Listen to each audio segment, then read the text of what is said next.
कल गोली आज पत्थर और अब राम राज्य के नाम पर सड़कों पर खुली गुंडई। क्या यही है वो कानून व्यवस्था जिसका ढोल पीट पीट कर प्रचार किया जाता है?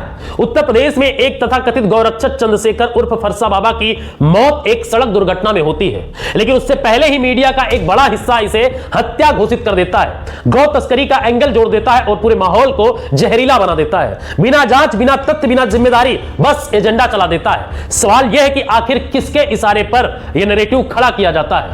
और जब पुलिस खुद सामने आकर साफ कर देती है कि महज एक एक्सीडेंट था, ट्रक में कोई गौवंश नहीं था, कोई हत्या नहीं हुई, तो क्या यह तथाकथित राष्ट्रवादी मीडिया माफी मांगती है? नहीं, क्योंकि सच से ज्यादा जरूरी उनका एजेंडा है। लेकिन असली सवाल यहां से शुरू होता है, अगर ये सिर्फ एक दुर्घटना थी तो फिर सड़कों पर उतरकर हंगामा करने वाले ये लोग कौन हैं? ये कौन सी व्यवस्था है जहां भगवा गमछा डाल लेने भर से किसी को कानून हाथ में लेने का लाइसेंस मिल जाता है, गाड़ियां रोकी जाती हैं, ड्राइवरों से मारपीट होती है, वसूली होती है, और अगर कोई विरोध करे तो उसे गौ विरोधी या देश विरोधी करार दे दिया जाता है। और सबसे खतरनाक बात ये सब खुलेआम होता है, पुलिस की नाक के नीचे होता है, लेकिन कार्रवाई शून्य होती है। क्यों? क्योंकि यहां कानून नहीं, पहचान देखी जाती है। यही वो दोहरा मापदंड है जिसने बुलडोजर मॉडल को एक मजाक बनाकर रख दिया है। जब आरोपी का नाम और पहनावा सत्ता के अनुकूल होता है तो बुलडोजर ठंडा पड़ जाता है, और जब मामला कमजोर वर्ग या विपक्ष से जुड़ा होता है तो वही बुलडोजर सबसे पहले दौड़ने लगता है। क्या कानून अब धर्म और वेशभूषा देखकर काम करेगा? और अगर नहीं तो फिर इन तथाकथित गौरक्षकों पर वही शक्ति क्यों नहीं जो आम नागरिकों पर दिखाई जाती है? मथुरा में जो हुआ वो सिर्फ एक घटना नहीं है, ये उस पूरे सिस्टम की पोल खोलता है जहां गैर कानूनी गतिविधियों को धार्मिक भावनाओं के नाम पर संरक्षण मिलता है। एक व्यक्ति, चाहे वो साधु हो या कोई और, उसे किसने अधिकार दे दिया है कि वो रात के अंधेरे में हाईवे पर ट्रकों को रोके, जांच करे और खुद को कानून से ऊपर समझे?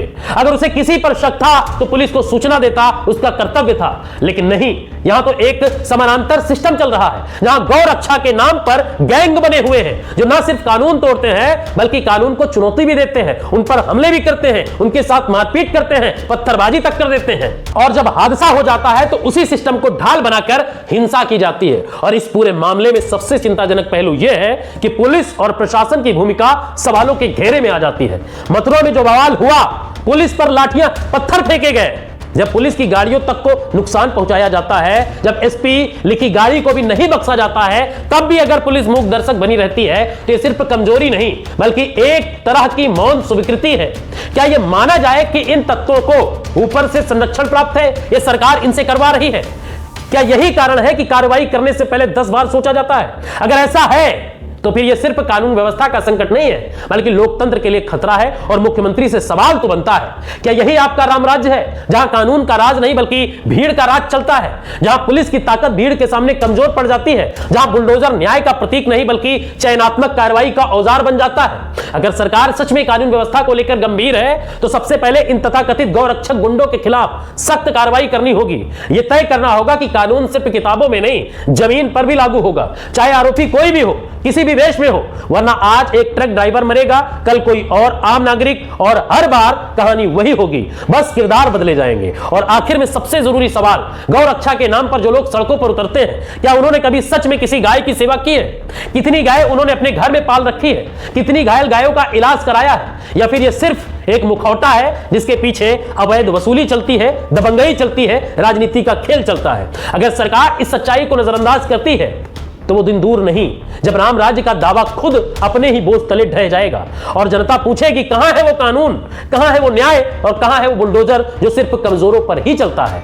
और एक सवाल और, जिन्हें सरकार ने पाला पोसा, जिनके नाम पर उपद्रव होते हैं, जो सत्ता संरक्षित हैं, जो उनके नाम पर अवैध वसूली करते हैं, आने वाले समय में यही लोग, यही गैंग, यही दल आने वाले समय में सरकार के गले की फांस भी बनेगी। ये याद रखना, ये आज मैं वीडियो में कह रहा हूं, आने वाले समय में यही गैंग उत्तर प्रदेश की योगी सरकार के लिए सबसे बड़ी गले की घंटी बनने वाली है। फिलहाल इस पूरी खबर पर आपकी क्या है राय, कमेंट में जरूर बताएं और वीडियो को ज्यादा से ज्यादा शेयर करें।